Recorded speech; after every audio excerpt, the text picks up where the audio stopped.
Our state has some incredible problems. My name is Lynn. I'm here to talk about that with you and talk about the trends that have shaped this state and dragged us in one direction or another. We're not really we're not realizing the dream we had way back in the early 2000s or even around 2008 or 9 or 10.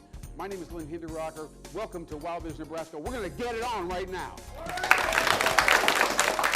I want you to think about a Gap. Think of the retail chain, the Gap, been around 20 years, very, very successful. There's a Gap like that. But there's another gap, think of this, between sensory input, when somebody says something to you or you see something, and it's a half second, there's a half second gap between seeing it, receiving that input, and actually deciding how you're going to react, right? So the gap, that's an interesting word. It can be used in a lot of contexts. We're going to talk about the gap here in business, particularly during this, what I'm going to call the post-COVID-19 period, where business leaders are wondering what they're going to do about the future. There's a huge gap we're going to be discussing now, and I can't discuss it without a little bit of help from our commentator, Mr. Bruce Ahrens. Hi, thank you. I bet you could do it without me. No, I don't think so. No. Because there are so many different ways to come at this. So we're talking about a gap. Okay. We got to lay it down now for the audience, make sure they understand what we're talking about. Okay. And tell me if I'm wrong, you know these stats. I think it's 85% of all business owners, CEOs and so on, 85% of them feel that the very basic foundation of their business is going to significantly change over the next 5 years. Okay, 5 years, massive change. It's not even going to be the same business anymore. That's as a result of COVID-19 right. and all the things that ripple effect. Right. Okay, so that's their perception. It's going to really be a big deal. And only 25% of them feel they're up to the challenge, that they know what to do. Of adapting. Yeah. Now that's a gap. That's a problem. That's a big gap. And I'm going to tell you, if you're a trainer, if you're a consultant, if you're a coach, there's an opportunity there maybe, right? But think about mergers and acquisitions, right? Two guys sitting around, they're the owners of a medium-sized company. They're saying, you know, this might be a great opportunity to buy that company over there. Because they don't have a clue what they're going to do. Right. They don't have any direction, no focus. The boss is an operations guy. He's not really a strategy guy. It's like all of a sudden they have to start thinking like they're a startup again, right? I think so. And maybe for the sake of our audience, we should be talking about maybe what that really means. Yeah. So, how do you narrow that gap? I mean, that's a huge, would you say 85? 85-25? Yeah, that's huge. I mean, you got to assume that some of those companies are going to fold just for the lack of leadership. Yeah. That's number one. If the employees, get the feeling like the owner, we don't know where we're going. Or the customers. Or the customers, they'll flee, Yeah. But, so let's talk about what it would take to close the gap. Okay. All right, let's pretend that there's a lot of money, a pile of cash on the table. Okay. And their attitude is, if you can give me the tips and lead me so that I don't have that gap, you can have this. All right, so think about that. Yeah, deal. So here's my first thought. We'll go back and forth. Okay. I think we'd conduct research right off the bat, and I personally would go out and have private, maybe 30-minute interviews with their best customers and maybe, by the way, their worst customers or customers that have drifted away, all right? And really get into a kind of a very introspective and candid dialogue with them about what they need that they didn't get from this company. Yeah. Or how they see their needs changing. Well, that's just it. The customer's needs maybe equally changed. Exactly. Exactly. Everybody's affected by this thing. Yes. But you're way ahead if you actually know for sure what the customer's doing right. and what they're thinking. Yeah. And so I think that's the first thing. What do you think? Any other suggestions? Well, I think the whole thing is it's going to be a matter of companies trying to just think through their fear on this whole thing. First of all, you can't be freaked out. You have to, even though we are all freaked out to a degree, and decide that there is a strategy that's going to lead me through this swamp here. Yep. I mean, I don't know exactly where it's going, but people have to kind of, I think, take a breath and try to be cognizant of the best best practices, best ways without completely losing their heads on it. No, I think you're absolutely right. You have to move into a kind of an experimental mode. You do. Yeah, and even I want to say a playful mode, although most people aren't going to be playful here. But I mean, the ability to let's try some little thing that's inexpensive, not going to cost a lot, and but see if that doesn't open some doors. Willing to take some reasonable risks. Take some reasonable risks without saying, well, if this doesn't work out, you're fired. Okay, Right. Which is what keeps people in their places. Exactly. Right? They don't do nothing. Here's another thing. You know, Seth Godin is a well-respected. I'll call him a marketing guru. He's an author and so on. And one of the things that he talks about is creating more value. That's a fundamental question: is how do we create more value around our product? Right. Right. And by bundling, approaching other companies that have products or services that are compatible or somehow go with our product. And then bundling them together. It's like it becomes 1 + 1 = 3. Correct. Exactly right. And that's a good idea. It really takes a certain kind of person to be able to see that and initiate that kind of a dialogue. But I think that alliances and really joining networks and groups and forming some sense of interdependency, so you're not on your own, it's up to us, we're going to live or die over the next 3 months. And one of those kinds of attitudes. And another thing that Seth Godin says, by the way, that I think is relevant here is he says, you know, there's no scale, in other words, how big you are, how small you are, there's no golden rule.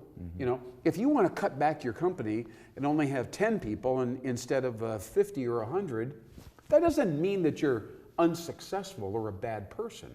You just need to rescale your company to get to a reasonable, whatever you have to do to be generating profit and living a reasonable life. And I think that's a really progressive idea. That is, you'd have to really go about that carefully. Because you could shoot yourself in the foot if you... Yeah, I mean, you got to be able to repay your debt and your loans, and sometimes that requires having a much bigger company, bigger cash flow and so on. But I'm just saying, in general, the philosophy of who you are, what you stand for, what you believe in, and how you operate, you have to examine all those. And that kind of goes along with that collaboration, that collaborative thought that you just spoke of a moment ago. I mean, you have to not be quite so...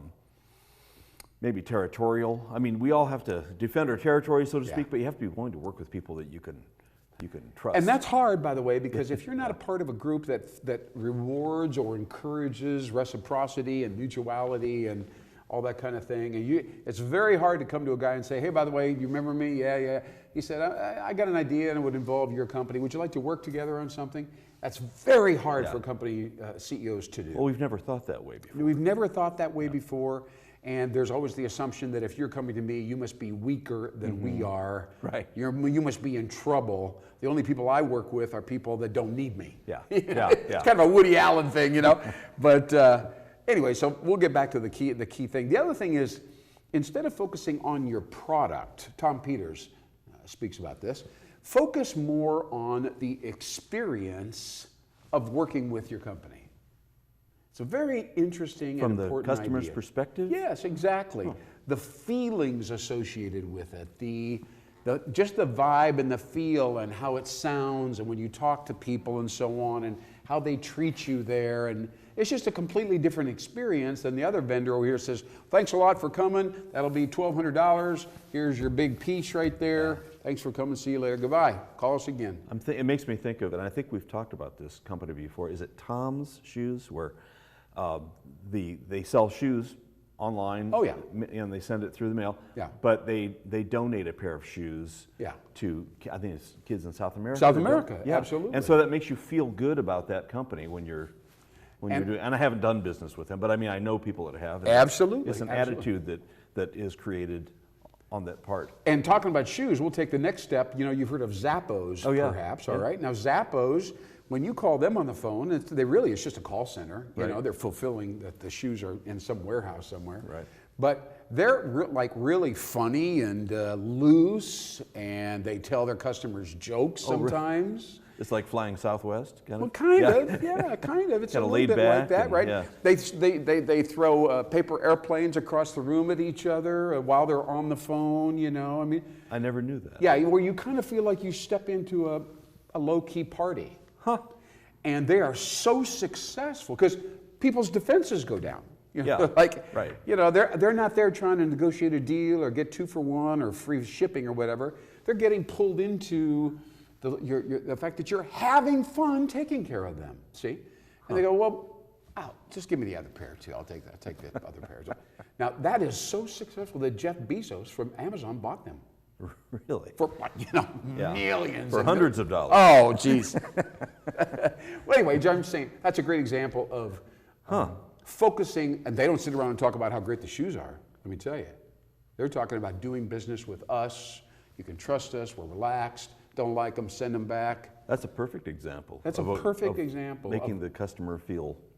Yeah. So the vibes that the company and the brand emit. Now, there are a lot of companies on this street here where the studio is, and I promise you, every single one of them would raise their eyebrows if we were sitting. I'd say, by the way, what are the vibes around here? Do you make people feel really good and relaxed when they're around? And what do you think about that? And they're like, are you crazy? Yeah. We have a great product over here. Right. And so it's not easy. It's harder than I ever thought it would be. It is going to require a real mind shift. A real mind shift, and I think there's a lot of CEOs who just say, lock the doors. I'm not going to do that.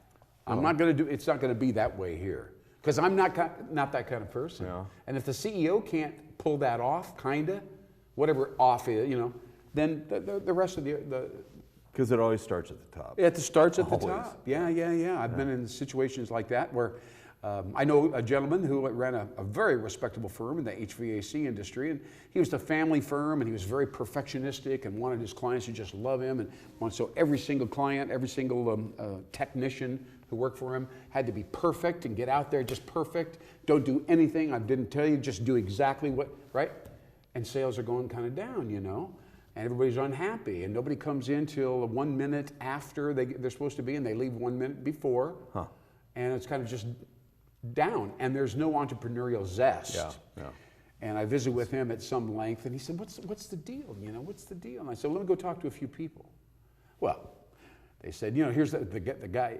If you innovate in the field, or if you vary at all in terms of the process or getting a product in place, maybe you see something wrong out there in the field. Get your hand slapped.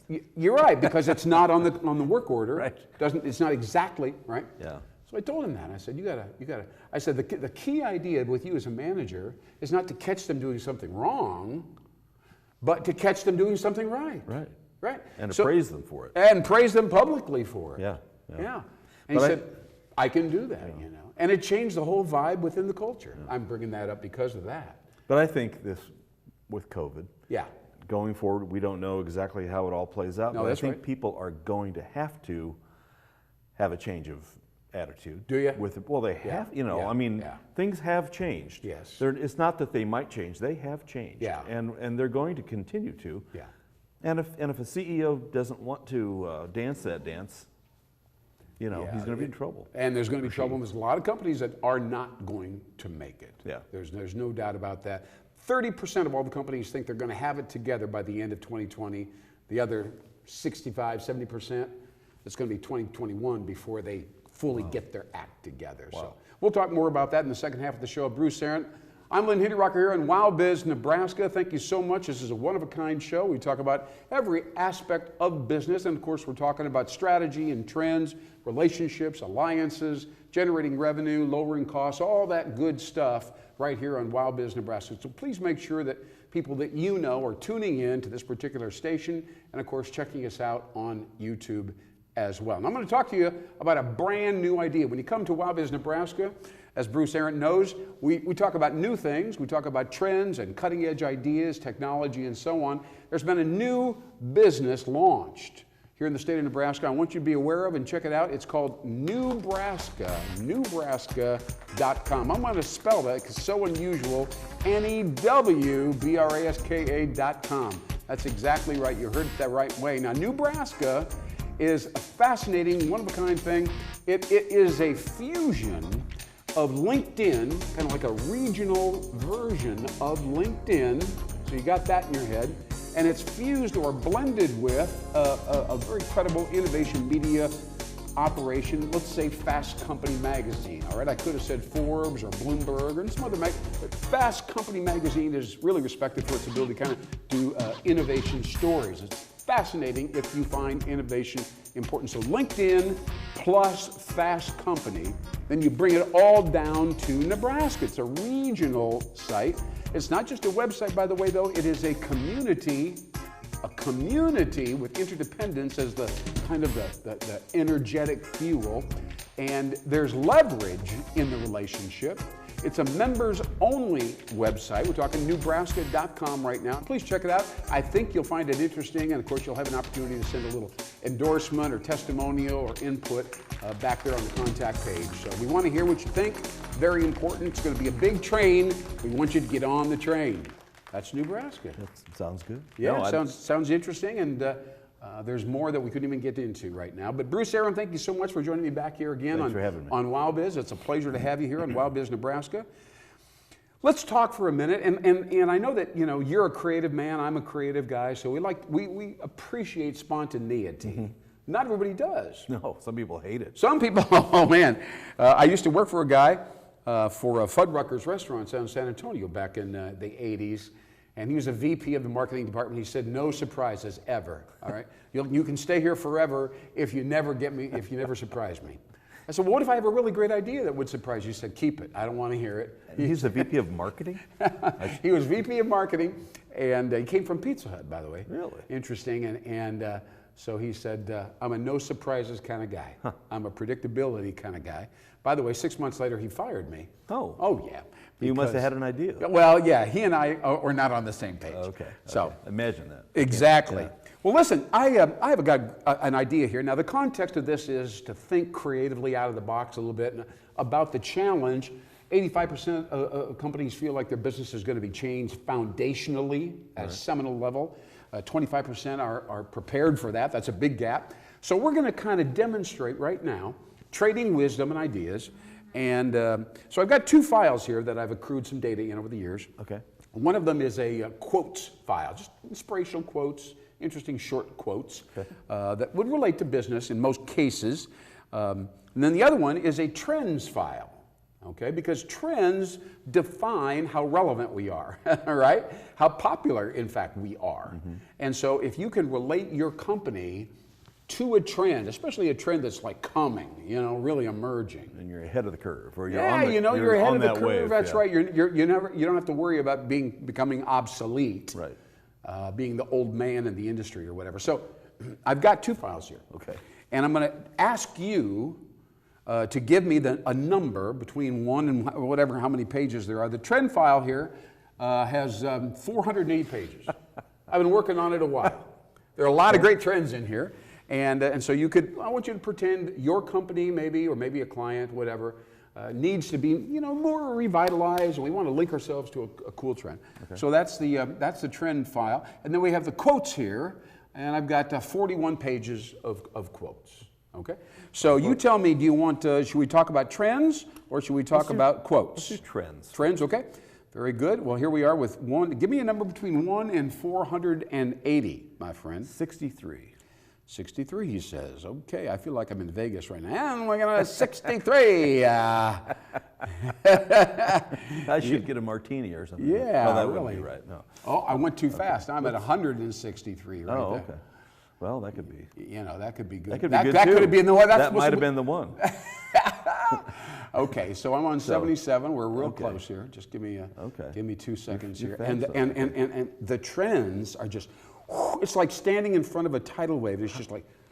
And you've been collecting these for weeks, it sounds like. Well, your hair back is wet, you're soaked. The metaphor, you know what I mean. Yes. So we're here on. How long have you been collecting these? 1997. Wow. Is when I began. Because I realized, and of course I had a little experience along these lines, that when you walked in front of a client, I worked for a beauty salon chain as a consultant for a while, and I told them what postmodern women were like and what they really cared about and why they were different than other women from a previous generation. Right. And they hired me as a result of my insight into postmodern, quote unquote, postmodern women. You must have known what you were talking about. Huh? You must have known what you were talking about. I read an about. article. I mean, come on. But don't tell them that. It's not that hard, let me tell you. But it is amazing how few people read. Yeah? Really, it really is. So, All right, Okay. I'm on 70 here. What was it? Oh, okay, 63. 63. Okay. I could change it up to No, closer to 70 if you'd like. That'd Well, be- I actually am on 70. All right, so Okay, 63. 63. So these quotes are from business experts or? Well, these are trends. Now, you Oh, said I'm trends. sorry, trends. I mean, come on! If it's the quotes, Well, now I'm on a different. yeah, I'm a different file. Okay, so we're just about there. Here we are. Okay, The anticipation's killing me. I'll bet. Yeah. So I think we're talking here about a gentleman named Randy Thielen who left Omaha. He worked at the Chamber of Commerce for a while downtown, and he's going to get a new 5-year contract. He will have a new 5-year plan to work from that includes developing talent, building Omaha's technology economy. Okay. All right. Expanding the region's diversity. Okay. All right, that's pretty interesting. And strengthening the urban core. Huh. These were his 4 objectives. Now, by the way, Randy Thielen actually ended up leaving and going to Denver. Oh, so he He's did gone. leave. Okay. This is several years ago. He said, however, the strategies that he had at the time are still pertinent. Man, they're really very relevant. Yeah. He said at the time, he said, challenges for developing the workforce include Omaha's relatively slow rate of population growth. We don't have a lot of new people coming in. Yeah. Compared with some other metro areas, like Denver, by the way. It's relatively low wages and the need to enhance the downtown core. He says, we got to keep growing and probably we have to pick up the pace of growth. Okay? Yeah, he's right on the money. Oh yeah, he's right on the money. Now, if you're a company outside, you're not the chamber person. You're sitting outside the company. Yeah. But this guy has articulated kind of the 4 challenges of the city. You know what the city is struggling with. Sure. Population growth, diversity, technology. and revitalization of the urban core. Now, what is the urban core, real quick? I would say the north side of Omaha, the south side of Omaha, that would be the urban core. Right. Maybe also Midtown at that particular time was not doing as well. Now it's done better. You know? Probably at that time it was. Yeah, exactly. So what would you do if somebody said, well, I want you to be my advisor, Bruce, and help my company leverage these trends and this research, these observations? Isn't that interesting? I think I would seek out young people. Well, it depends on the business I was in, but I would seek out young people in a diverse population. Yes. Who I could bring together, and at first I'd query them to see, how can we work together, or how can I utilize you? I love that question. I love that question. Yeah. And also, the first time you do something with them, with a diverse workforce, I would publicize it and kind of exploit that and make it a big deal. So other people of right. diversity, whatever, of color or whatever, feel like I would be welcome there. Yeah. Because I see people kind of like me and they're doing well over there. Right. A lot of people don't understand there's a direct correlation, my opinion here, I guess it's been proven, between diversity and innovation. That's been proven. In fact, a lot of people will say the opposite. They say, once you pull people in that don't fit in around here and they're kind of different and so on and so forth, I don't like them in our meetings, get rid of those people. And there's rock solid proof that whether you like them or not, your company is going to do better if they are in the meetings. I could see that because everybody comes at something from a different angle. A different angle, right. And you've got to be open to that diverse thought process or perspective. Absolutely. Right. Another thing before we leave this is that if I were an architect or a designer or a construction company, I would go to somebody and say, here are 3 urban core areas, and we'd like to donate 25% of our overall revenue to the revitalization of these areas. But in return, we'd like you to hire us to do the construction. Right. Something like that, Yes. And just in a very targeted way say, we see 15 years down the road, this is an incredible area and we're going to contribute to it, rather than allowing it to just sit there and deteriorate. We want to play a part in making a difference. Yeah. North Omaha would be a great example of that. Yeah. They've struggled for 30 to 40, maybe good 40 years in that way. And I think somebody, now they're already doing something 75 North on 30th Street, so that's cool, but somebody needs to go up there and pull that entire community together. Yeah. And say, this is what the future is going to look like here, rather than dwelling on the historical African-American heritage from 50 years ago, right. Which is what they tend to do. All right, so we made one thing right there, right? Let's go over here to the quotes. Let's do a quote. Between 1 and 60, I think it's 60 pages. 27. 27. All right, let's get down here I to don't know page why, 27. Yeah, but it just that kind of came into your head. felt eh? like the right thing. Yeah, yeah. All right. All right. Now, are these quotes from who? Business leaders? Oh, or yeah, all kinds of all kinds of leaders. Did you Here we quote are. me on anything in there? Yeah. Oh, you're redundant. People keep saying, "Well, I wish. Can you just get that guy's comments sick of out that- of there?" sick of that just, Bruce guy. he's just kind of dominating the whole thing. Okay, here we at here. Yeah. Okay.